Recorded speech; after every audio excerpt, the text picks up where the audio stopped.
When you bring your child home for the first time, you want a baby monitor you can trust. When you choose Stork, you choose technology trusted to monitor 10 million babies in hospitals every year.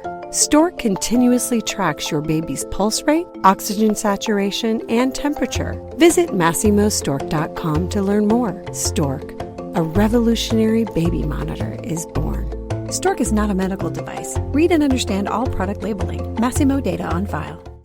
Moms and dads, I bet you can relate to this email. Kirk, my son is just like the kids you described in your podcast. He comes home feeling defeated after school, feeling like he isn't smart. But I got him Crunch Labs and he loves it. Building the new toy and watching Mark Rober makes him feel smart. And then he explains, talking a million miles a minute, like our kids do, all the cool science facts he's learned. It's like I get my real kid back when he's building his Crunch Labs toy. And that is exactly why I was so psyched when my niece first told me how her son loves Crunch Lab. Confession, this is the one sponsor I wanted more than any other because it's such a perfect fit for our kids. So go to crunchlabs.com/calm and you'll see why. Crunch Labs is a STEM monthly subscription build box for kids. Your kids get a really fun toy in the mail every month. And what kid doesn't love that? And then they put it together by watching a step-by-step video from former NASA engineer Mark Rober, where he teaches all the cool physics that make the toy work. Mark's passion is helping kids think like engineers. And this helps your kids develop resilience and problem-solving skills while having a ton of fun. Get your kids something they will actually love, use, and look forward to getting all throughout the coming year. Build your child's confidence now. Visit crunchlabs.com/calm and get your kids Crunch Labs today. Hey everybody, welcome to the Calm Parenting Podcast. This is Kirk Martin, founder of Celebrate Calm. I'm glad you're here. So we're going to talk about this idea today of how to give your kids ownership without giving them control.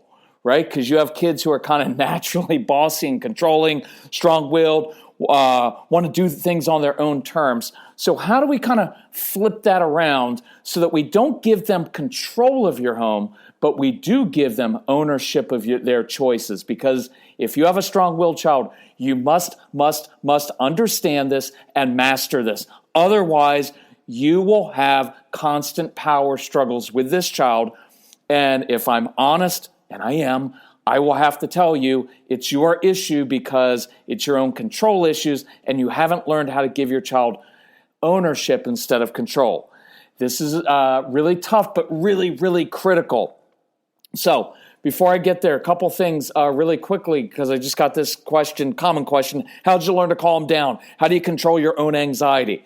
So I learned this very early on that when I try to control other people and I have a lot of anxiety and I need things to get done, what happens is my anxiety causes the exact opposite response that I want, right? When you start yelling at your kids, come on guys, gotta go, what happens? They tend to go more slowly and it doesn't work. The more you lecture your kids, the more they tend to resist and do the opposite. So I began doing the opposite of what I'd normally do. And that's how I developed that whole habit of when I walk into a room and I'm in a hurry or I want to have a talk with a kid, sometimes I will actually sit down instead of standing and pacing. I use a more calm, even matter-of-fact voice instead of my voice getting like this or that really choppy, got it, come on, as soon as you get that choppy voice, you're done, right? I learned to, in times where I was nervous financially, because when you own your own business, I don't have a guaranteed income. It's different every month. So you get anxious about that. So I learned in those moments to begin giving. Because when I got my focus off of my own anxiety over my own financial situation, and I got it onto other people who needed things more than I did, it calmed my anxiety.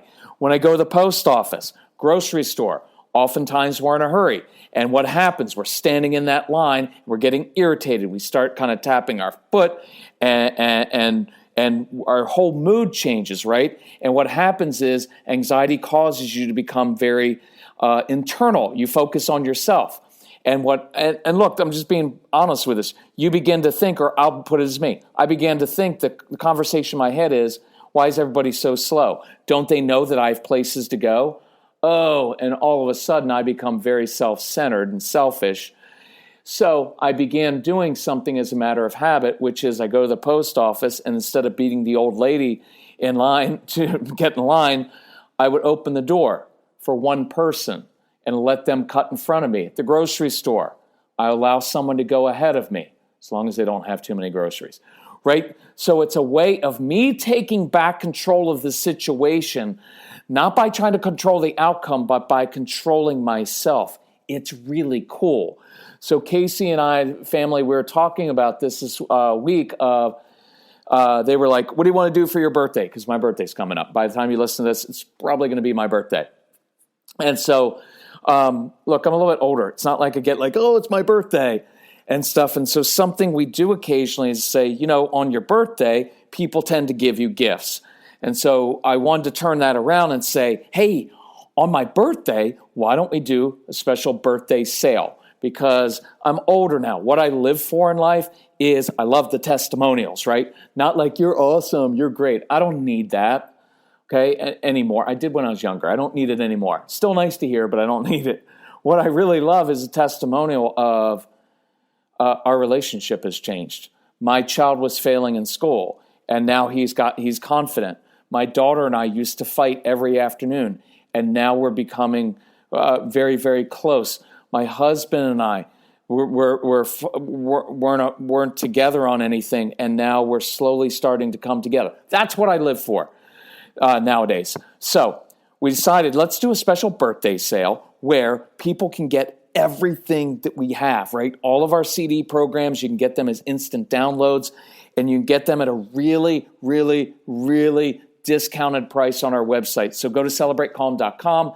You'll see a tab there. It's birthday sale. It's an awesome deal. If you need help with that, or if you already have a few of our CDs and you want the rest of them, email Casey, our son, CASEY, at celebratecalm.com.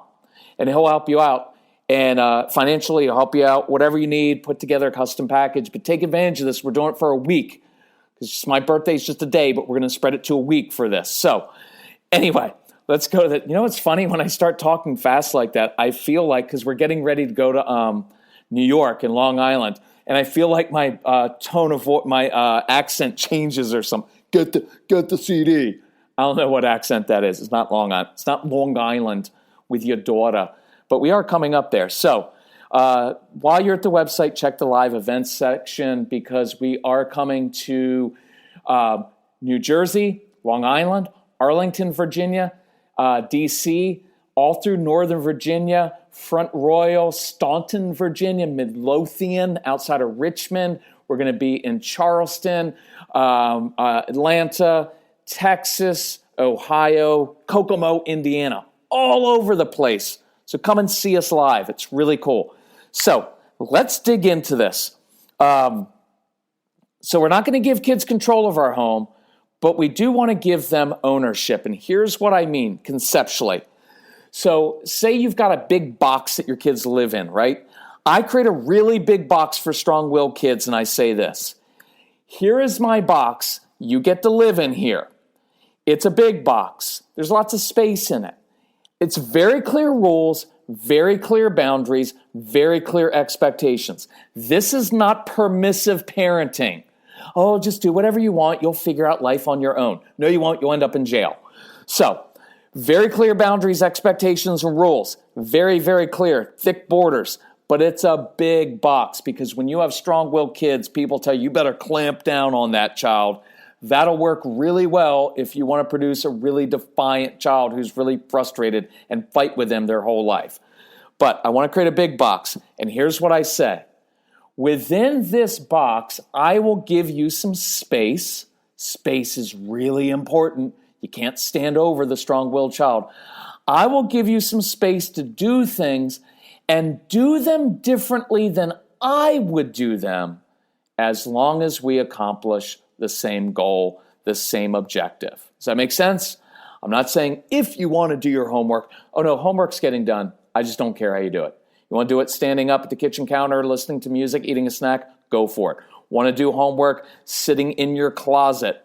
I don't care. Want to do it outside, sitting off the sofa, laying off the sofa upside down? I don't care. As long as you get it done, go for it. Now, this is hard, but before I get into this, let me say one caveat for you, one perspective. When you and I were kids, we had a lot of ownership over our lives, right? We get home at 2:30, 3 o'clock in the afternoon, and we were gone for a couple hours playing outside. In the summertime, we didn't see our parents until dinner time. We were literally gone all day long. We were making dozens of decisions a day with no adults around. We did good things. We did mischievous things. We made all kinds of decisions. Your kids, right? And we had ownership of our lives because there wasn't an adult telling us what to do and how to do it all the time. But your kids, that's what they experience, because from the time they go to bed or time you get them up till the time they go to bed, an adult is telling them what to do and how to do it and lecturing them. And that is suffocating. And it is why many of our kids do become defiant, because it is a suffocating existence. Your kids can't even play a game together anymore without a concerned adult making sure the teams are fair and everybody gets a chance. And it's a horrible thing for kids because they never learn how to deal with disappointment or be a leader, and they don't learn how to make their own decisions and figure stuff out because there's a concerned, anxious adult trying to make sure everything's perfect, and our own anxiety is causing us to try to make everything perfect for our kids and create like the perfect situation so that our kids can succeed, and it's handicapping your kids. That's why I want them to have ownership of their choices. It is their choice within these boundaries. Does that make sense? Now, here's the hard part. You're going to have to let go of some of your control issues and your own anxiety, because you and I like to control things because it makes us feel a little bit better as if we can be in control, but we're not. But your perfectionism, you're going to have to release that.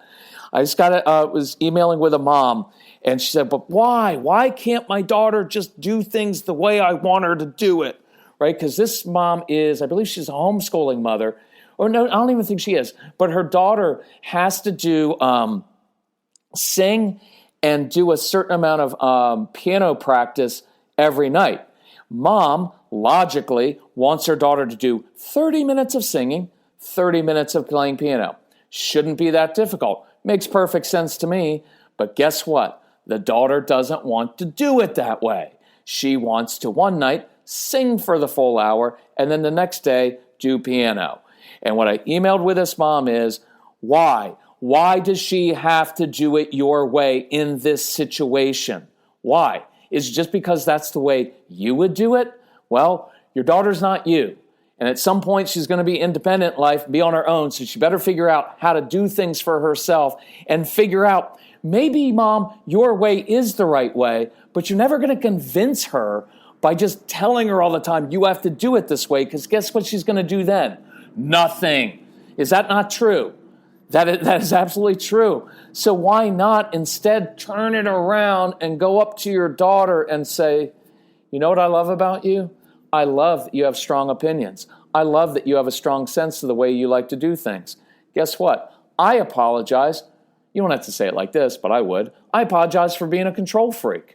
I apologize for making you feel like you're somehow doing things the wrong way just because you're not doing it my way. By the way, I didn't plan to say this, and this is why the podcasts are good and why our live events are good, because I don't plan to say half the stuff. Really realize that. What are you really saying to your child? What you're saying repeatedly is, you don't know how to make right decisions. You need me here telling you how to do it all the time. Otherwise, you'll never be successful in life. And that's a horrible thing that we're sending to our kids. And it's not because you're a bad parent or you have a bad heart. It's because you have anxiety and you have control issues. And you better get control of those, or you will create power struggles with your child, and you'll ruin your relationship with this child. And they'll eventually either just resist all the time, or they'll just shut down and say, guess what? It's never good enough for you. Never good enough for you. So look, see how you can do the opposite there? Instead of making it a big deal of like, well, you need to do it this way, You go up and tell your daughter, you affirm her, and you look at her and say, I believe you're capable of handling this the right way. I believe you're I love that phrase. I believe you're capable of figuring this out. Because you know why? She may do it one way for a couple days, a couple weeks, and then figure out, maybe it is better to do it half and half. But in reality, she's probably going to figure out it's better for her to hyper-focus on one thing rather than bouncing back and forth between two things. Part of that is because you don't understand your child's brain and how it works, and you're imposing the way your brain, the way you want things to do it, on your child, thinking that's the best way. And it may not be. That's partly why you need to get the birthday special so you can listen to the Strong-Willed Child program and the ADHD University one, even if your kids don't have ADHD. It's really helpful to learn how their brains are wired. Because you may have been spending the first 4, 7, 8, 12, 15 years of your child's life trying them to them to do things the way that it works best for you, but not for them. And that will cause a child's confidence to plummet and for them to get very resistant. So again, there's no blame and guilt in anything we do, but just realize that's probably what's happened with many of you. And this may be the first time you're realizing, oh crap, maybe it's that. Because all along you've been like, well, it's just a difficult, challenging child. I know they are. But some of it is we've burdened them with this, and we've sent the message all along of you're not capable and you're just a difficult child, when maybe you're the difficult one. Look, no blame, no guilt, just own it.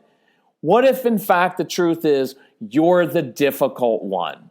And you're too rigid, and you need things to be done your way because you can't handle any variance. And if you're a dad listening to this, maybe you're the issue because you're an engineer, which is an awesome profession, but you need things to be just so. And when things aren't just so, like you create at the office, you can't handle things when you come home from work. And all this time, you've been putting it at the feet of this strong-willed, challenging, difficult child who is all of those things, but that's not why the relationship is like it is, and that's not why they're defiant, and that's not why they've shut down.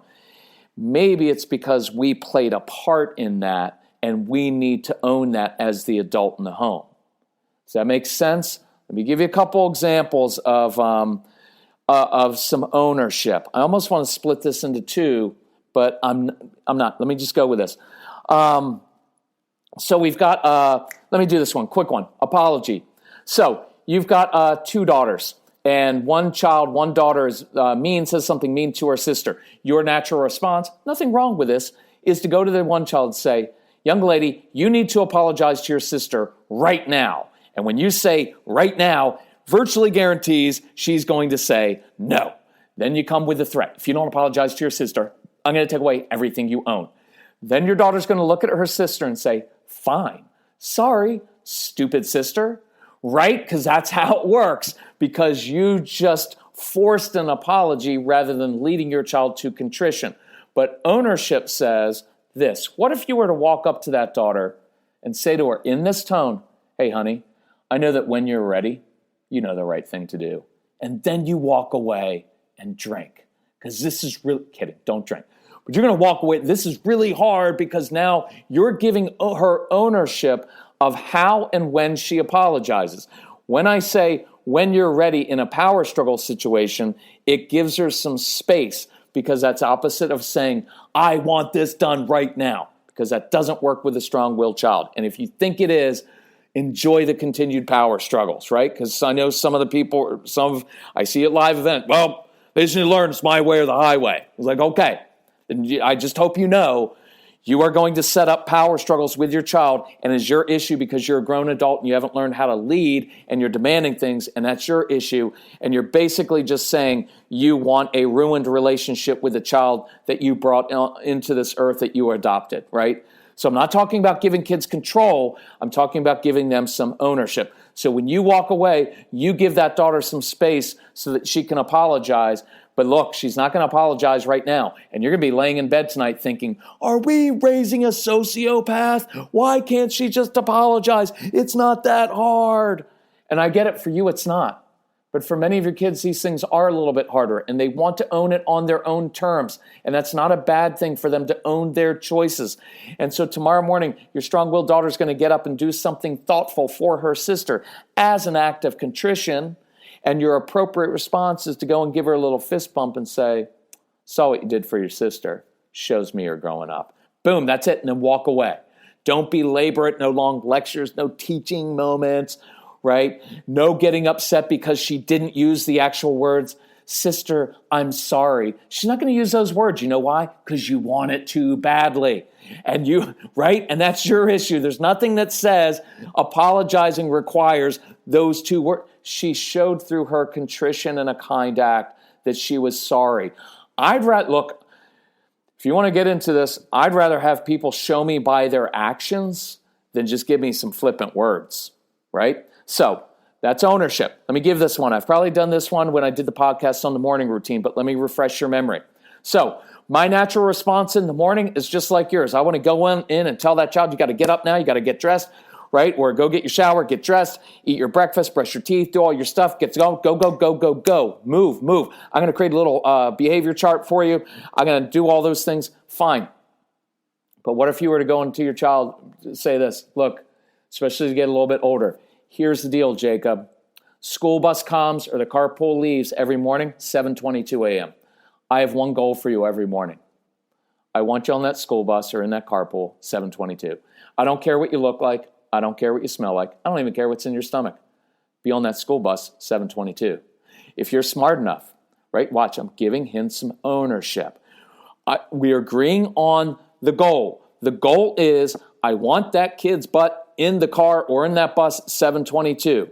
I just don't care how he gets there. Now, do I really care? Yes, because I have control issues and I want him to get up early and get some exercise, and I want him to eat blueberries and avocado because it's good, healthy fat so his brain's ready to learn, and I want all those things. But you have to give up your control. So here's how it works. 7:22, don't care what you look like, smell like, don't care what's in your stomach. If you're smart enough to wear the clothes to bed that you're going to wear to school the next day, perfect. You can sleep until 7:21. Roll out of bed. Grab that Pop-Tart that you hid under your bed because I know you hoard food up there. You can run out to the school bus. You don't even have to have your shoes on. You know why? Because you're not going to die from not wearing your shoes out in the snow. It'll make you run faster. And you get on that school bus. You can put your shoes on the bus. I don't care. All I want is for you to be on that bus at 7:22. And if he makes the school bus at 7:22, your appropriate response at the end of the day is a small little fist bump and a quick little, hey, nice job making the bus this morning. Now, inside, you hate it, right? But look, I want kids to eat healthy, but no amount of lecturing has ever gotten your kids to say, Mom, I didn't realize that what I was putting in my body was so unhealthy, but now that you've lectured me for the 42nd time, all of a sudden I realize, right, and show me the food pyramid, which is all wrong anyway. All of a sudden I'm motivated to eat healthy. I want kids to own their choices. Now listen, there are boundaries on here, right? I'm not going to keep really awful stuff in there for the morning for them to eat. If they have diabetes or a health issue, I'm not going to let them die. Right? But I'm going to give them some ownership so they begin owning it.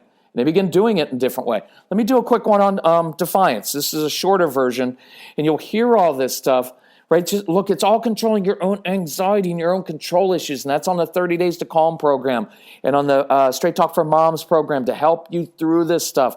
We've got a defiance and disrespect, so here's a quick defiance one of ownership. Your child's talking back to you. You have every right to say, young lady, you're not going to talk to me like that to your room for the rest of your life, because it's pretty much what happens. But instead, when I look at her and say, honey, look, I don't need your respect.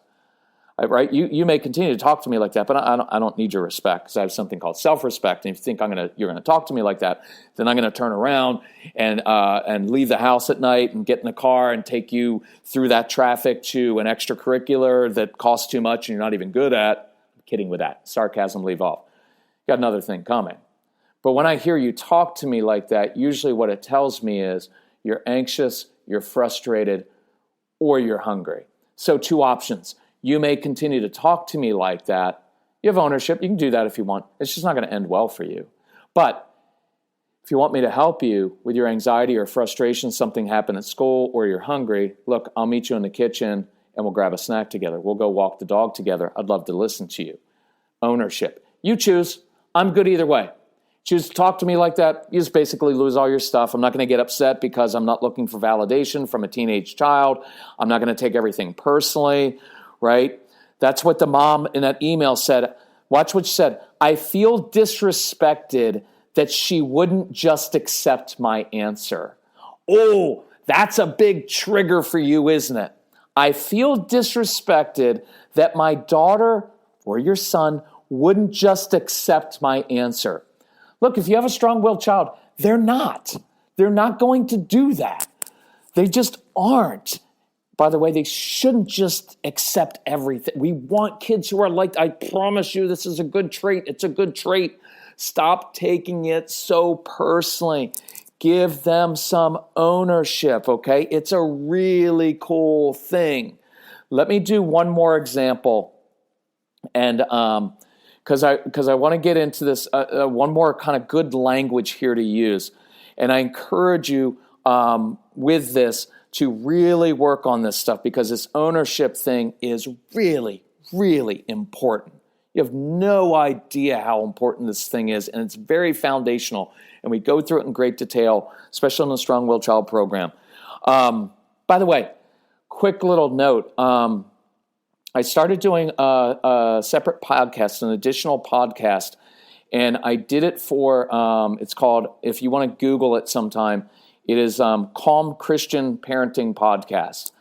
And I did that because I speak at homeschool conventions, and I have a fairly large following of Christian parents who oftentimes want to kind of mix in a little bit more of the spiritual message with this, and sometimes they want scripture for it. And so I wanted to provide something there for people who are into that.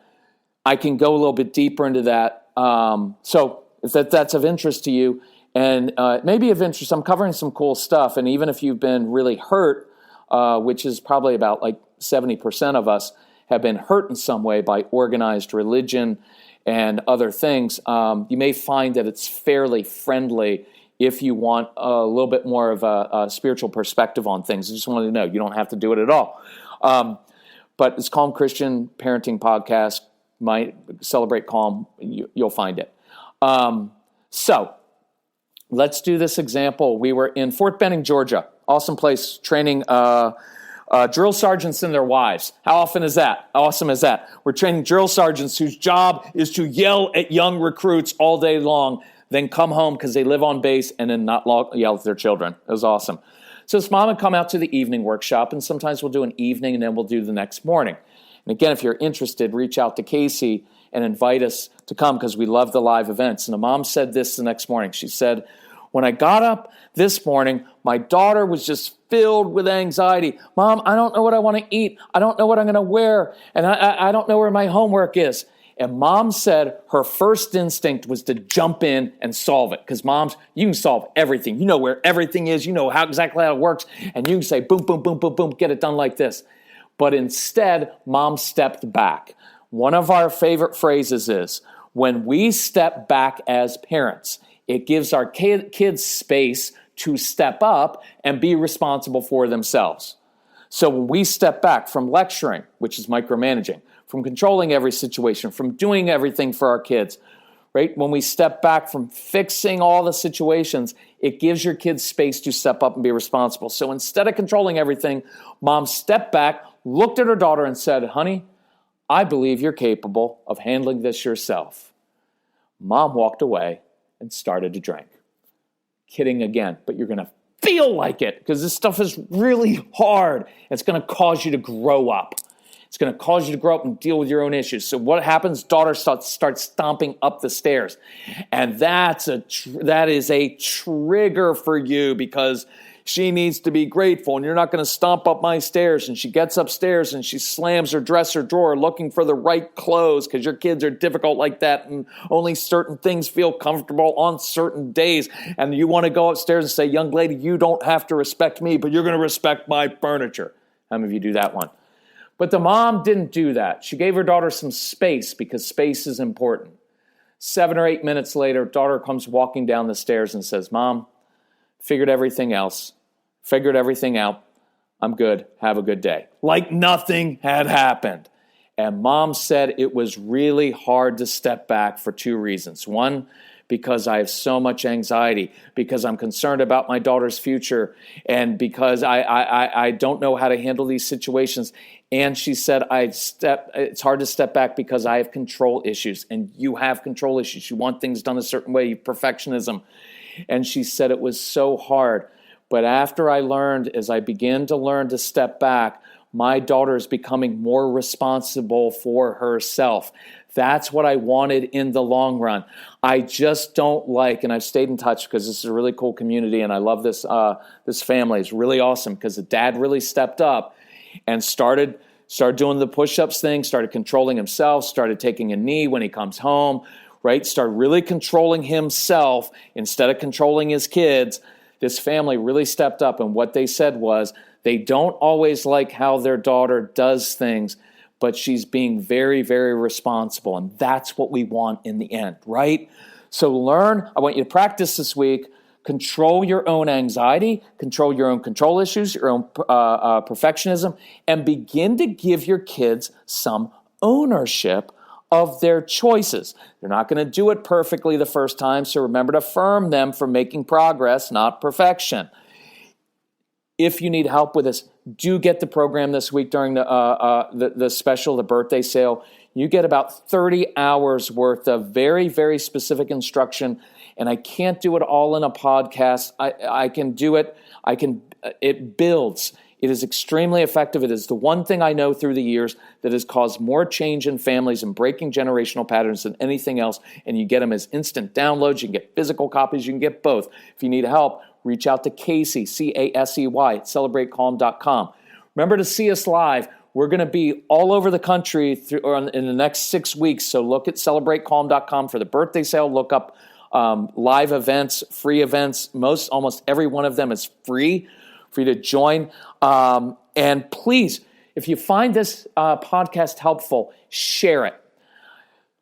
I want you to share it with other families because I think people are finding it helpful. Hey, thank you for hanging in there with us. Thank you for letting me be tough with you. And thank you for owning your stuff. It's a cool thing because you're going to have a new family now. And I love that. Thank you all. Talk to you soon. Bye-bye.